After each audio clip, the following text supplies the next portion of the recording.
Hey there everyone, it's Mike. I'm going to take a look at a question from section 2.4. This is number 11. This is the last question on the homework. And it says, the graph on the right shows the remaining life expectancy, E, in years for females of age X. Find the average rate of change between the ages of 50 and 60. Describe what the average rate of change means in this situation. So the first thing we're going to do is we're going to find that average rate of change between 50 right here and 60 right here. So that's from 60 to 50, that's 10 years. And if I'm writing it funny, that's because I am going to turn this into a fraction. And up top, I need the changes in heights. Now 60, I'm not sure if you can see this, but 60 right here is associated with 24. So I'm going to write 24.0, and we're subtracting from that right here. If you can see that, that's 32.8. Okay, so that's a negative 8.8. Or in this case, that average rate of change is negative 0.88 years. All right.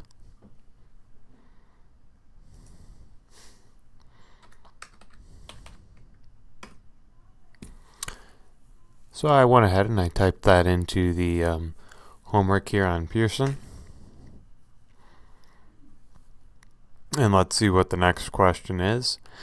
If the average rate of change between ages 60 and 70 is negative 0.44, this means that A. Life expectancy decreases by 0.44 years between the ages of 60 and 70. B. Life expectancy is 4.4 years between ages 60 and 70. C. Life expectancy increases by 0.44 years between the ages of 60 and 70.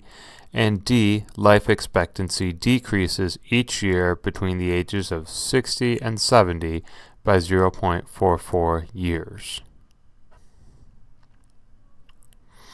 So it's either A or D because we're talking about a decrease. And this is decreasing each year. The wording on part A says the life expectancy decreases by this many years between these ages. So over the entire span here, let me pull up the graph that we can draw on.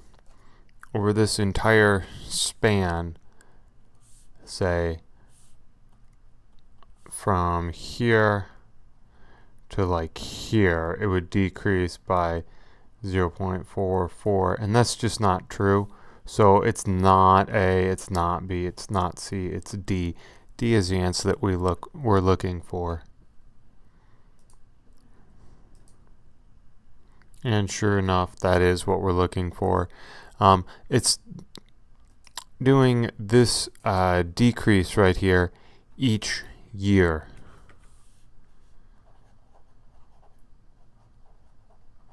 And that's the important thing to remember about with average rate of change. It's a per year, per unit phenomena. Let's take a look at this next question. This is number 12 in the homework, and it says, the function f of x is equal to 1.3x cubed minus 35x squared plus 261x plus 572, and it's graphed in part right here, and it models the number of discharges from the military, f of x, of active duty gay service members under the Don't Ask, Don't Tell policy, X years after 1994. Let's complete parts A and B here. And what we're first asked to do is to find the slope of the secant line from x sub 1 equals 0 to x sub 2 equals 4.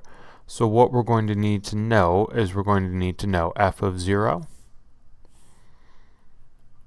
and f of 4. And f of 0 is 0 minus 0 plus 0 plus 572. F of 0 is equal to 572. Cool. And then the next thing we need to know is f of 4. f of 4 is equal to 1.3 times 4 cubed minus 35 times 4 squared plus 261 times 4 plus 572. And you know what I think about that? I think calculator about that. So this is 1.3 times 4 cubed minus 35 times 4 squared plus 261 times 4 plus 572. All right, 1,139.2. Let's write that down.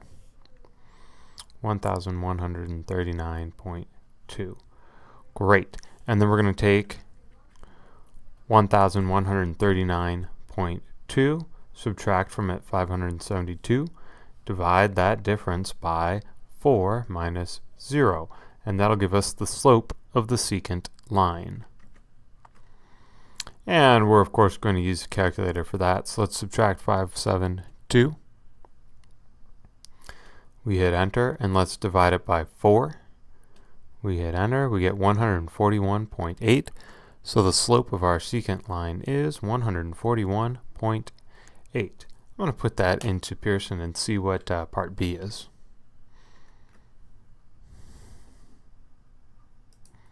$141.8.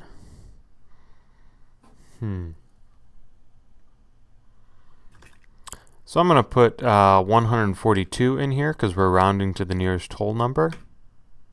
There we go.